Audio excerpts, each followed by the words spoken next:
Let me begin by introducing our Aberdeen Centre for Women's Health Research team. I welcome Professor Maggie Crookshank. She has a personal chair in gynaecology at University of Aberdeen and is an honorary consultant gynecologist at Aberdeen Royal Infirmary. She's the Director of Research and Development for NHS Grampian. Dr. Mary Black, Senior Clinical Lecturer. Dr. Sohinee Bhattacharya, Senior Lecturer in Obstetric Epidemiology. Dr. Andrea Woolner, Senior Clinical Lecturer in Obstetrics and Gynaecology. Dr. Paulie Williams, Honorary Research Fellow. And Katrina Allen, our Manager at Alumni Relations and Regular Giving at Development Trust. Now, if you would like, I would like the participants of Run Balmoral to please introduce themselves one by one and tell us a little about why they chose to run and fundraise for Aberdeen Centre for Women's Health Research. If you wish to not come up, you can obviously introduce yourself in the chat.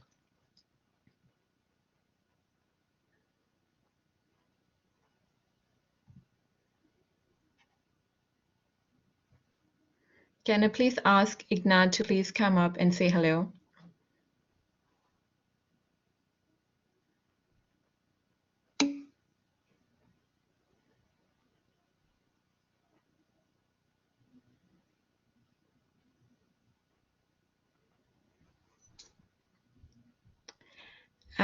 I don't know. Okay, we can start with Katrina. Katrina.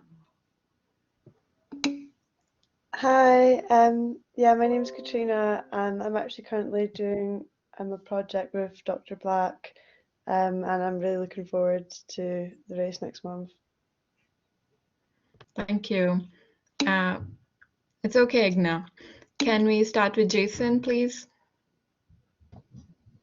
Hello, I'm Jason. I work at Anderson Brown and yeah, really looking forward to raising some funds and running the race next month. Thank you. And we have Willow. Hi, yeah, I'm Willow Holdcroft, and I've just started running again. I used to do cross-country running when I was younger, and then recently I started up again, and I thought after hearing about this that it would just be a great way to kind of raise some money for something like a good charity while getting back into running and just have a bit of fun. Yeah, so I'm really looking forward to it. Great, thank you. And I can see Rachel as well.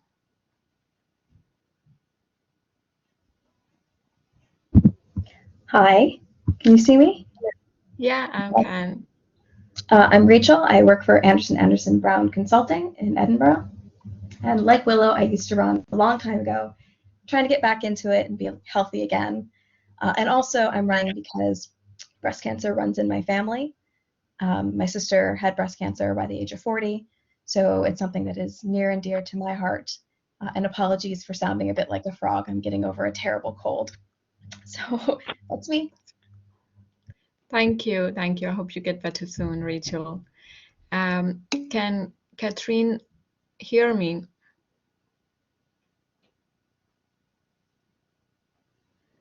I'm not sure. Catherine, if you're here, you can say hello. Hi, Maryam, sorry. I hope, can you see me, hear me? Yeah, I can. Go ahead. Thank you, Maryam. So lovely to see you, and thanks for having me. So I was hoping to do Run Balmoral in 2020 when I was working over at the DT, but of course couldn't take part then because of COVID. I'm still working at the university. I'm in the communications team at the moment. Like most of us, had an up and down couple of years. Sometimes I've been doing loads of running, sometimes I've been doing hardly any. So really trying to focus the next 4 or 5 weeks, get back to it and have a fantastic day on the 23rd of April. Can't wait to see everyone. So thanks very much, Maryam, for having me, and hopefully meet you soon. Bye for now. Thank you, everyone. And Inga has just left a message that she's the PhD student at the IMS. Okay, I'll pass on to Katrina Allen, who's our manager here at Alumni Relations and Regular Giving at Development Trust. And I'll just go off. Thanks, Maryam. Hi, everybody. Hope you can see and hear me okay. I'm Katrina Allen, Head of Alumni Relations and Regular Giving here at the university. Thank you so much for your time this evening. Really delighted you can join us and hear about the amazing work being done at the Aberdeen Centre for Women's Health Research. Before I hand over to Professor Cruickshank and team, I just wanted to take a moment to say how grateful I am to you all for taking part in Run Balmoral and raising such important funds for such a wonderful cause. Run Balmoral is our biggest community fundraising event of the year, and we're absolutely delighted that it's back for 2022. And just to give you an idea of its impact, the last 3 events alone have raised almost £34,000 in support of medical research here at the university, including cancer research, dementia research, research into gastroesophageal cancer, and of course, women's health research. So it's really, really important to us. And our community fundraisers mean the world to us. So thank you again for your incredible support. I should also say that I was planning on joining you as a runner this year. I was hoping to take the opportunity for Run Balmoral to get me back into my running stride, but unfortunately I've done something to my knee. I'm not quite sure what, but I'm not able to run and take part. But I will be there on the day to help Maryam and to cheerlead you all as you make your way around the amazing route at Balmoral. Okay, so without further ado, I am delighted to hand over to Professor Maggie Crookshank.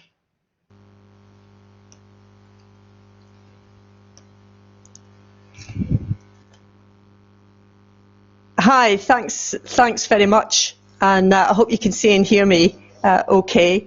So I'm Maggie Crookshank, and I'm a gynaecologist and worked at Aberdeen Centre for Women's Health Research. I'm also doing the run, so I've done a few 10Ks, but I've never done the Balmoral 10K. I've always been put off when they talk about the hill, so hopefully my training will get me ready for that. And what I was wanting to do was to tell you a bit about the kind of research that we do at the Aberdeen Centre for Women's Health Research, and a little bit about history about who we are and what we do. And if you want to know more about us, you can see us on our website or follow our activity on Twitter. So we've actually been doing research into women's health for hundreds of years in Aberdeen, and probably the oldest published publication comes from Alexander Gordon, and you can see that plaque up on Belmont Street if you're in town on a Friday or a Saturday night. And he was the first obstetrician to discover that it was hospital-acquired infections that were causing mothers to die after childbirth. He came from Strawn and worked in Aberdeen. And unfortunately, his message was so unpalatable to the doctors and midwives, he got drummed out of Aberdeen and went to become a naval doctor, and sadly died just a couple of years later from TB. And his data was immaculate. We still have his thesis here at the University of Aberdeen with his treatise on puerperal fever and his immaculate data keeping that showed that there was an infectious cause for this disease, and it was healthcare professionals that were actually spreading it. And of course, the Women's Hospital at that time was down at the Castle Gate. If you're from Aberdeen, it's where Cocky Hunter was. But in 1937, we moved up to the Greenfield site outside the city boundaries up at Forrester Hill. Perhaps this image might be more familiar to you. And we are based up on the top floor of the maternity hospital. So initially, childcare was all about mothers delivering without dying and babies being delivered safely. And that really was the only interest really around women's health. And that changed drastically in Aberdeen when Sir Dougal Baird came to become the Regius Professor here in 1937 and really took a very completely different approach to women's health. And he saw it in a very holistic context. It wasn't just about saving mothers' lives. It wasn't just about physical health. It was about mental health, happiness and well-being. It was about the social centre. He worked very closely with the Rowett and about nutrition and how it was important to have a healthy population of women. And in fact, my mother was a gynae nurse in the 1950s and worked with Sir Dougal Baird, and was very impressed about what a gentle, caring gentleman he was, but seeing quite a different population where the problem there was often married women who had large families, unable to control their fertility, and succumbing to a number of illnesses that affect women even to this day. And we've really carried on that philosophy that it's about holistic care, it's about all aspects of women's life. We're different to other research centres for women's health. We don't focus on one particular condition. We look at a range of different disorders, and that's what I would like to go on to speak about. And we take this life course approach to women's health. And fantastically, we've got Sudalitha Bhattacharya, who's the head of school, appointed as a Baird Professor at the Aberdeen Centre of Women's Health Research this year. And he has been working in women's health for 30 years now, looking at a range of different problems around infertility, heavy periods and endometriosis, and about fertility and early pregnancy. And that chair was endowed actually through the Development Trust by an individual to promote that chair. But really what we're aiming for currently, and with the fundraising from the Balmoral 10K, is to be able to fund a PhD studentship. And what we would like to do today is talk about the kind of projects we do and why PhD studentships are essential to that. So I co-chair the Aberdeen Centre for Women's Health Research with Professor Mohammed Abdul Fattah, who is a urogynaecologist, and he runs a number of very large clinical trials, and particularly looking at problems like urinary incontinence, about conservative management to improve women's quality of life, and particularly about what patients see as important outcomes and how to have least complications. And his research goes around incontinence, around prolapse, about people who need long-term catheter care, and really is one of our leading researchers. Professor Abba Maheshwari is an NHS consultant who works in the fertility centre and has led on really important research studies around IVF techniques, and her latest trial, eFreeze, looked at fresh versus frozen embryos, which has actually just reported its outcomes. And we've got a number of other NHS consultants who are hugely involved in research, such as Professor Kevin Cooper, who really over the last, well, he said 20 years, but I know because he's the same age as me, it's been more than 20 years working particularly on heavy periods and painful periods. And he's actually just starting a large research study looking at women affected by deeply infiltrating endometriosis. So endometriosis is a condition which affects about 1 in 10 women. It causes severe pain, it can cause infertility, and actually from a surgical point of view it can be much harder to treat than cancer. And I think over the last 2 years we've had a real focus on only supporting cancer, but some of the health conditions that affect women can actually be more detrimental to your quality of life and your well-being when they have that chronic exhausting impact. And then Dr. Lucky Sarasat, who's an honorary senior lecturer and an NHS consultant, and she's really a leading researcher into endometriosis and looking at reducing the impact on quality of life, understanding the disease and its long-term effects. It's recognised that it's a very hard condition to diagnose, and it's got many terrible effects, because the treatment itself might actually cause as many problems as the condition. So you might have effective treatments, but they affect your fertility and you can't get pregnant, and that might be a problem. So she's actually just started on a new large clinical trial looking at the best treatment after women have a recurrence of endometriosis after surgery for that.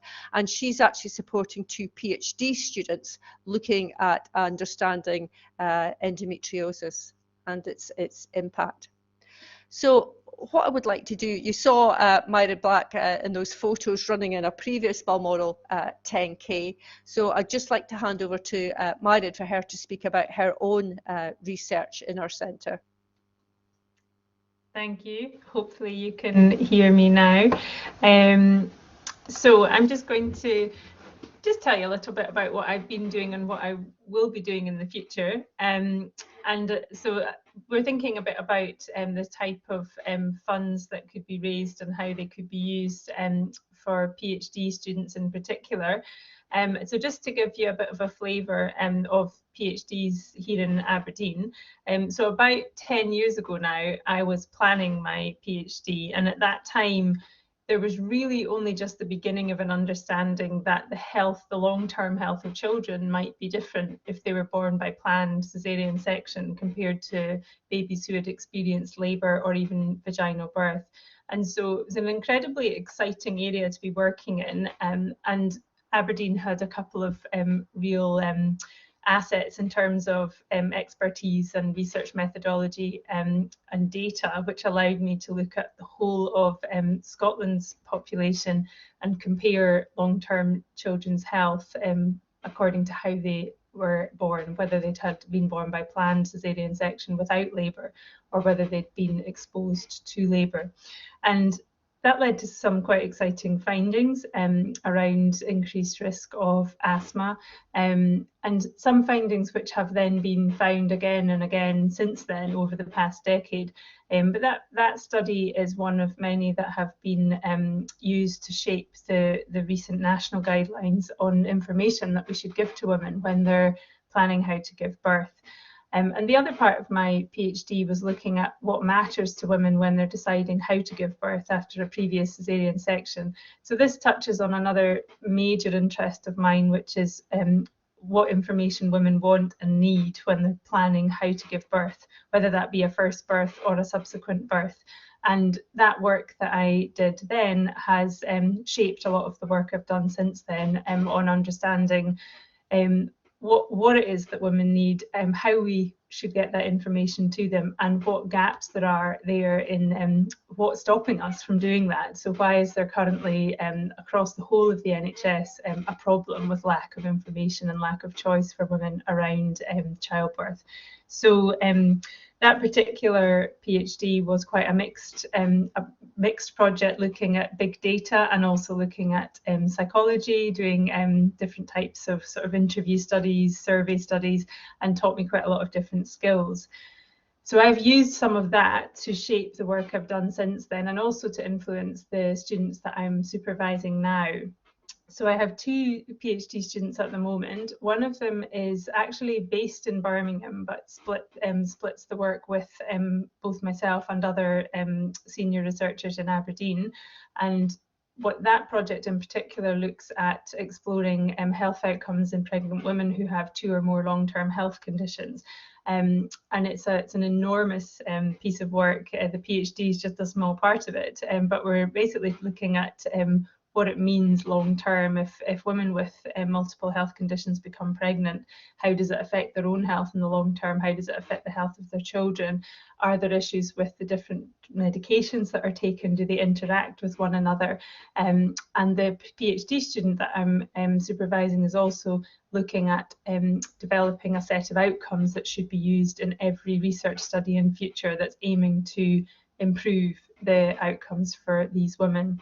So that's a good opportunity for me to share the expertise I've gained during my own PhD with a new PhD student who will ultimately help us to develop a set of guidelines around how we should care for women in pregnancy with 2 or more long-term health conditions. I have another PhD student based here in Aberdeen who's exploring routes to improve maternity care for women with refugee or asylum seeker status in Scotland and in the wider UK. And that's a really interesting project. It's been great to sort of get to grips with what's already been done in that area and to see where the big gaps are, particularly around how do we educate staff on how to support women who have communication difficulties, financial and social challenges. So that's quite an exciting piece of work and an area that, again, I would hope to do more work on in the future. Now, the hope for future PhD students, one of them is that they would look at using best evidence from other areas to influence how we should be teaching clinicians on how to engage in a true shared decision-making process with women in multiple maternity care decision-making scenarios. So this is just a bit of a flavour of what I'm doing now and what I would be doing in the future with potential future PhD students. Thanks very much. Great. Thanks very much, Mairead. So I was going to ask Sohinee Bhattacharya if she could tell us a bit about her research now. Thank you, Maggie. Can you hear me? I'm just going to switch my camera off to see if... Yes, can hear you, thanks. Brilliant. Okay, so my interest is, I'm an epidemiologist, and when I tell people that I'm an epidemiologist, they always come back to me and say, oh, that's horrible. You have to deal with things like epidemics. It must be just awful for you. But I'm an obstetric epidemiologist, so I deal with happy things most of the time. So like birth of babies, etc. But occasionally things go wrong, and it results in pregnancy loss, so a miscarriage or a stillbirth or sometimes an ectopic pregnancy. So my PhD focus was looking at what happens if somebody has a pregnancy loss, like a miscarriage or a stillbirth or an ectopic pregnancy, and what happens to their reproductive life subsequent to that. So my interest in pregnancy loss continued, and Andrea Woolner will talk about this in more detail, but I supervised her PhD, where she looked at the intergenerational transmission of pregnancy loss. Like Dr. Black, I've always had an interest in routinely collected data, and until recently I used to manage a very useful resource based in Aberdeen, which was the Aberdeen Maternity and Neonatal Data Bank. Some of you may have heard of it. And most of the data, well, all of the data that Andrea analyzed came from that, because this was Aberdeen based and one center where everybody, the grandmother, mother and daughter all gave birth. So we could actually link up around 33,000 people who were generationally linked. And the risk of stillbirth recurrence, we used Scottish data, which Dr. Black has mentioned, and these were 2 successful completions of recent PhDs that I supervised. Currently, I have 3 PhD students. They don't necessarily have a lot to do with pregnancy loss now, but indirectly kind of related. The first one is an MRS funded, Medical Research Scotland funded PhD, which looks at non-invasive prenatal screening for Down syndrome and the effectiveness of it.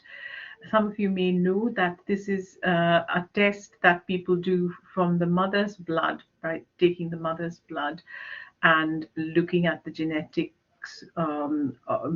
material from the baby that is circulating in the mother's blood to diagnose Down syndrome. The second one is looking at the outcomes of pregnancies in women who have epilepsy, so keeping to the morbidity theme. And the third one is regarding IVF pregnancies, where the pregnancies are conceived using a sperm donation, which is becoming increasingly common in terms of IVF practice. So this is a whistle-stop tour of what my research interests are. I'm happy to take any more questions. Thank you for listening. Thanks very much. And you've mentioned you supervise Andrea Woolner's PhD, so I'll ask Andrea to talk about her research now. Sounds good. Hi, I'm just switching on my camera, hopefully. Okay, I think that's the camera on. Can you all hear me and see me? I'll Yep. take the silence as a yes. Super. So I'm Andrea Woolner. I'm a senior clinical lecturer in obstetrics and gynaecology. So what that means is I spend some of my time working as an NHS consultant, and most specifically I work in the labour ward looking after pregnant women, and also in the early pregnancy unit, looking after women with often complications in early pregnancy. And the rest of my time is spent as a researcher, and hopefully can give you a snapshot of what I'm interested in just a moment. I thought I would maybe just share quickly a little bit about what it's like being a sort of clinical researcher. And often people ask me, gosh, is it not enough just being a doctor in the NHS? Is that not a busy enough job? And I think it is, but actually we're in such a privileged position. And like Mairead and Maggie, we have the privilege of looking after women at various stages and with various impacts on women's health. But actually we also then have the opportunity to develop new understanding and be involved with the progress of medicine and helping improve women's health by participating in research. And for me, I think that's just an even bigger privilege to be able to have both jobs, if you like. And so my PhD, as Sohinee mentioned, was supervised by herself and Professor Bhattacharya as well. And I looked at family patterns of pregnancy loss. So what I wanted to know was if your mother had a pregnancy loss, so a miscarriage, so an early loss, and also I looked at later losses, stillbirths, both often devastating outcomes for women.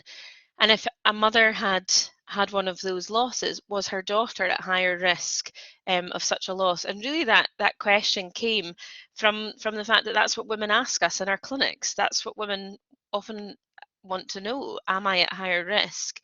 And I use the Aberdeen data that was set up, Sohinee will correct me if I'm wrong, but I think 1950 onwards, and was started by that data collection that Maggie mentioned by Sir Dougal Baird, and really gives us a really unique ability in Aberdeen to do this type of work across generations, where we can look at mothers, daughters, and even grandmothers and look for patterns. And that's been used previously, and Sohinee's been involved in a lot of work in that as well, looking at other pregnancy outcomes too.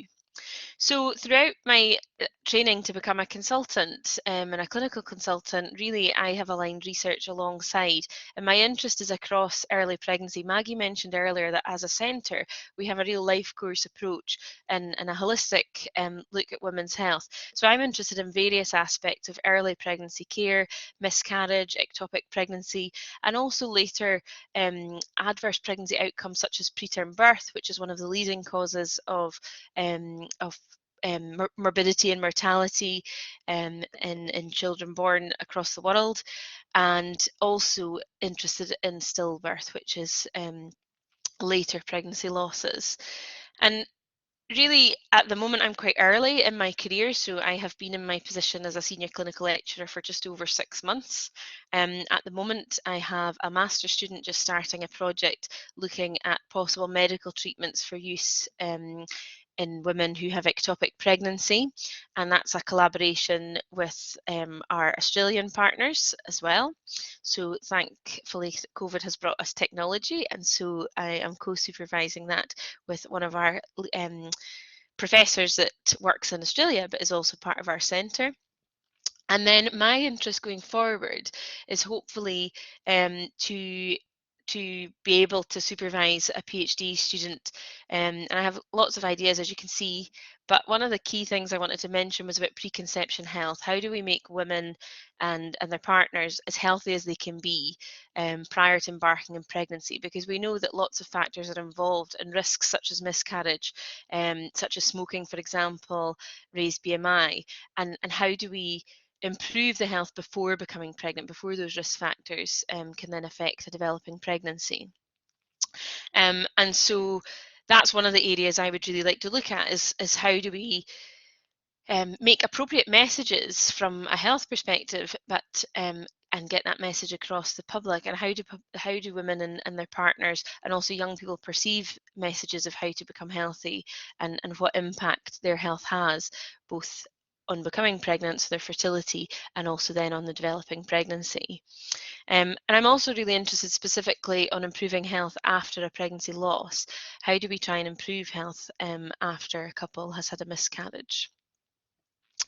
And also really interested in, I guess, understanding the causes of early pregnancy and complications. It's a hugely understudied area, and one of the really key aspects I want to work on in the near future is understanding what investigations we offer for recurrent miscarriage currently in clinical practice, what impact that has on couples, and how we might use investigations differently in future. And how we might understand a little bit more about why some couples unfortunately repeatedly miscarry. So that's kind of a snapshot of what I'm interested in. Again, very happy to take questions, and I'll hand back to Maggie. Okay, so next I was going to ask Pauline Williams if you want to tell us a bit about your research with us. Thanks. Yeah, hopefully I am on screen and you can hear me.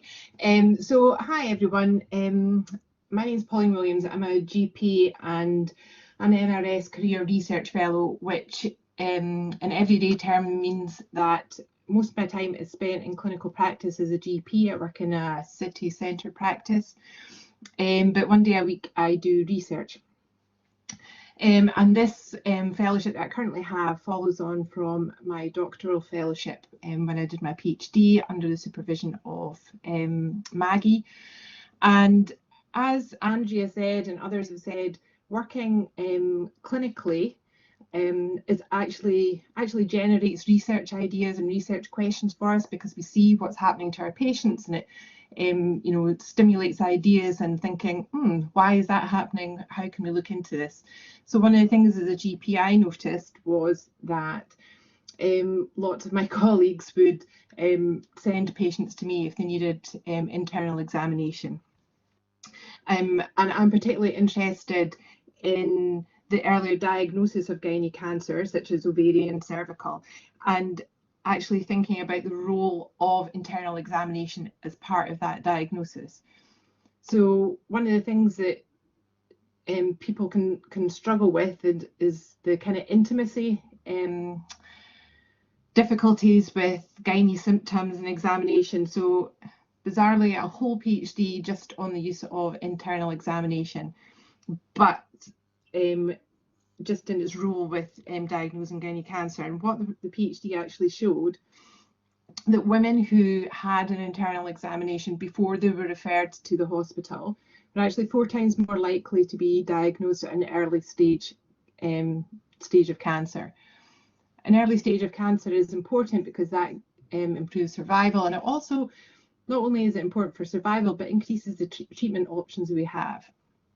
So it's a really important thing. So women who got the examination 4 times more likely to have an early stage cancer. But the PhD didn't tell us why that is. It only tells us that there's an association. Also told us that only about 51% of the patients that whose data I examined actually got an examination before they were referred up to secondary care hospital treatment. So that was the PhD. And my work following on from that I'm doing just now is now looking at patients to see how they go about seeking help. So that's what I'm currently doing myself, but I am actually supervising a master's student at the moment. So like Andrea, I too am very early on in my research career. I just graduated last year with a PhD, so it's fantastic to have a master's student to supervise this year. And my student is part of the Women's Health in a Global Setting MSc that takes place at the university. And so we're going to be exploring how women diagnosed with endometrial cancer are initially investigated and diagnosed. And you can imagine that in some some of the lower income countries, medium income countries, there are real cultural difficulties if you have gynae symptoms, and a lot of the ways that gynae symptoms are treated. So this will be a really fascinating project, I hope. Looking forward, what I'm particularly interested in, really building on the PhD, is looking at how we can bridge the interface between secondary care and primary care. And I think that's why it's really useful for departments, clinical departments, to have clinicians from that both work in primary care and secondary care. At the moment, secondary care guidelines are only informed by secondary care means hospital people, so hospital guidelines are only really involve hospital doctors making them, and work that's done in primary care and general practice invariably only has GPs working on it. This kind of creates issues because I think we need to talk to each other. GPs and hospital consultants need to talk to each other. So what I'm hoping to do is that there's currently hospital guidelines about testing for women who've got symptoms of ovarian cancer. And I'm looking if we can use examination and history findings in primary care to inform a prediction model, so we can predict what patients we have that are at highest risk of having ovarian cancer, so we can then access faster diagnosis in the hospital. So that is hopefully what I'm going to be doing next. Fingers crossed. Thanks for listening, and I'll be happy to take any questions at the end of the presentation. Thanks. Thanks very much, Pauline. I was just going to say a bit about my own research. I'm involved in prevention of cancers. So I trained in England in Glasgow, and although I'm from Aberdeenshire, I came back to Aberdeen because it is a centre of excellence for women's research. And you might think we've had cervical screening in the UK and Scotland for many years, but it's just actually over 30 years that we introduced a national cervical screening programme. But I talked about Sir Dougal Baird earlier, and he actually introduced cervical screening into Grampian in the 1950s. So women in the northeast of Scotland have benefited from a lot longer. So I came to look at using testing for HPV or human papillomavirus to improve the triage of women with abnormal smear tests. And this was in the 1990s. I was also looking at computerized colposcopy. So certainly HPV testing has moved on, because in 2020 we moved to primary HPV screening in the National Cervical Screening Programme. But the sophistication and the power of computers in 1990 was not very good. And I'm actually currently involved in 2 AI projects on trying to use computerization. Recent PhD students that I've had have looked at how we do HPV testing and what HPV types we see in young women who've now been vaccinated against the HPV virus. And I'm also working with Andrea and Sohinee and Mairead, looking at whether by vaccinating girls against HPV virus and preventing cervical disease, we also reduce the risks of them having preterm birth and complications. And my PhD student is still just about to get some further data to work on that. And as Pauline said, I worked with her. My current PhD student is probably working on a condition that you know nothing about, lichen planus, and yet it's a devastating condition for women because it causes severe ulceration in the vulva and the vagina. And I'm working with the dental school, our PhD students based in the dental school, because it can also affect the mouth as well. And there's a number of conditions that can affect the inside of your mouth that also affects the vulva and vagina. So increasingly working with the dental school and also on HPV work as well. But it's amazing how in my lifetime I've started with HPV, and now we've got an HPV vaccination program, HPV primary screening. It's absolutely incredible. So if you're up at Forester Hill and or you work at the campus, you may have noticed this building just beside A&E rising up, and you can certainly see the cranes against the skyline. And this is our new Baird Family Hospital, and our centre will be there on the top floor looking out across Aberdeenshire and out to the sea. And we're going to have fantastic facilities there and space for PhD students, and this is what it will look like when it's completed in December 2023. So it's given us a vision of where our new centre will be, but also how we want to see new research developing and new researchers coming on board who are also invested in that holistic and life course approach that we see for improving the health for women. And it's fantastic now that the UK and Scottish governments have recognised that there are health conditions which affect women and really impact on their quality of life, but also conditions that affect everyone can disproportionately affect women, such as heart disease or autoimmune conditions. So we're really looking forward to improving the healthcare of women, not only in the northeast of Scotland and in the UK, but internationally as well and across all generations. So we're really hoping that what we're doing will inspire you on the run at Balmoral on the 23rd. It'll be inspiring me, and we're happy to take any questions or talk about anything to do with our work. But thank you very much for listening, and thank you very much for running. Thank you so much, Maggie, and thank you, our research team, for giving us such deep insight into women's health research. I'm happy to take any questions from the participants. You can turn off your mic and ask questions, or alternatively, you can post questions in the chat.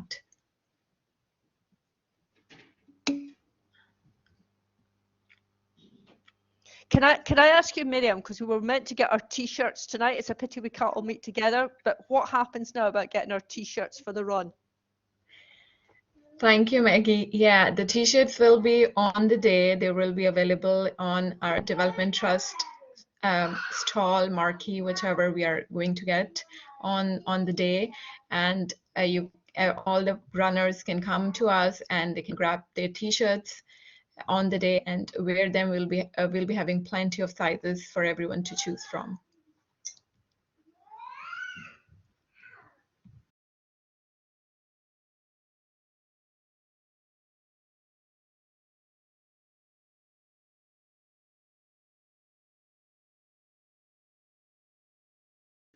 So I'll again ask if anyone wants to ask any of questions from our researchers on any of the area they have spoken about is related to pregnancy, endometriosis, or post-reproductive disorders in women. You can fire away. I have a question, Maryam, if that's okay. That's fine, go ahead. Oh, sorry, I'm just having PC issues today.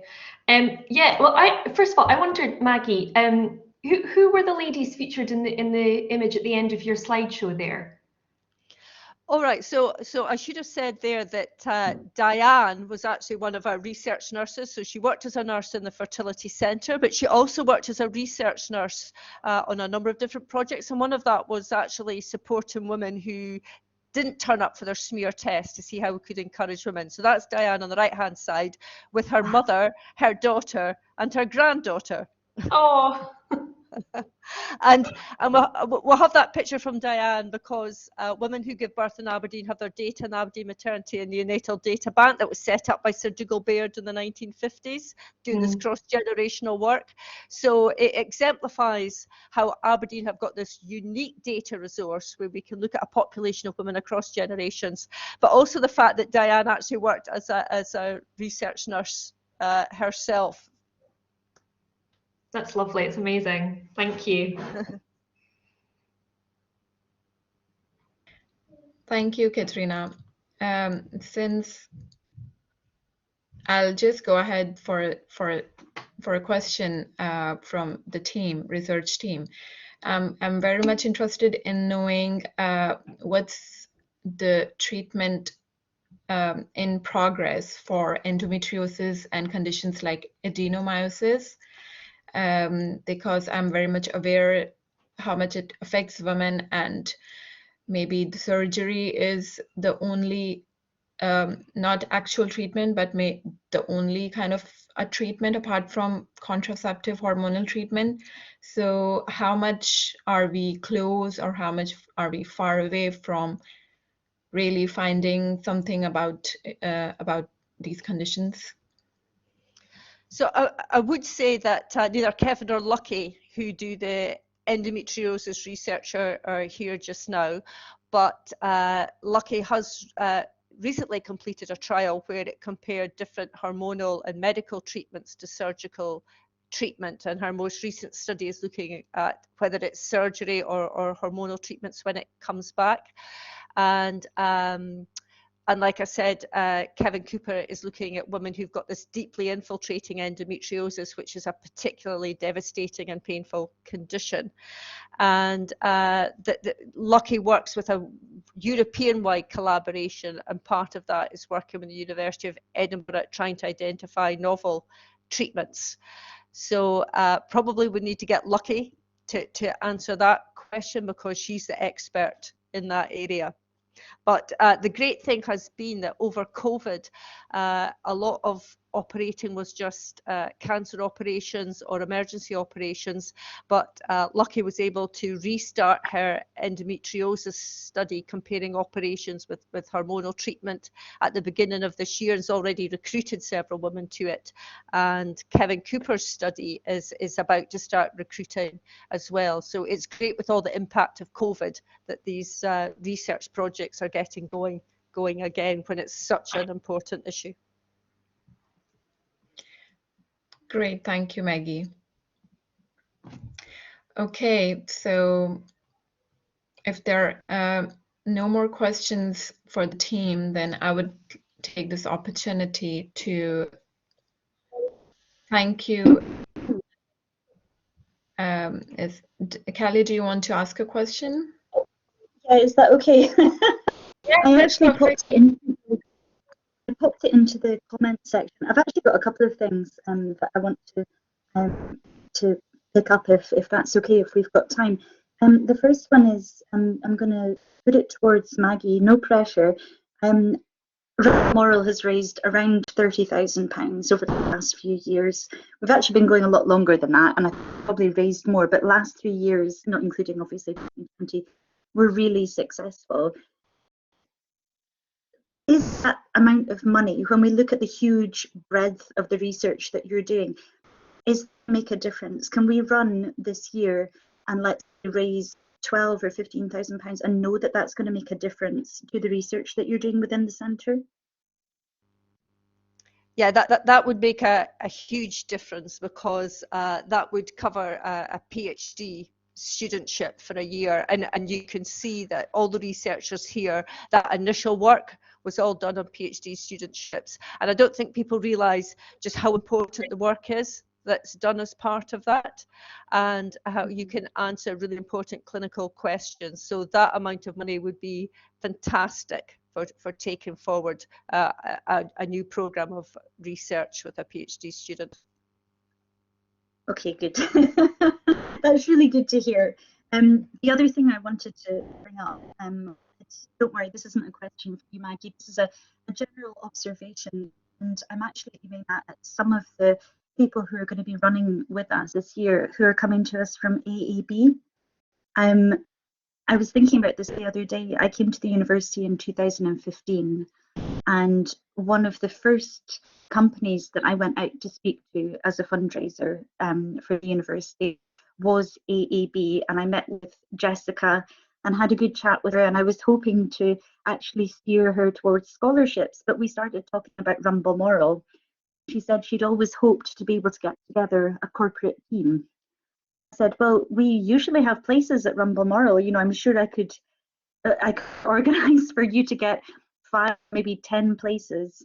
I remember AAB running for us, 2017, I think it was. We had 7 runners that year. We had the biggest team out of any charity that were running at Run Balmoral, and 48 were from AAB. It's been an absolutely amazing partnership, and I'm really, really happy to see this continued. 7 years later, here we are, filled with people working with us from AAB, and an absolute joy to see you coming back year and year again and taking part. And I really hope that you'll go back and let your colleagues know we really appreciate that. We really hope that maybe next year they're 48, get another big team. I don't mind having a small team this year because I think baby steps after COVID, but we will open our arms to you next year and invite as many of you as we possibly can. So thank you to you for continuing that relationship.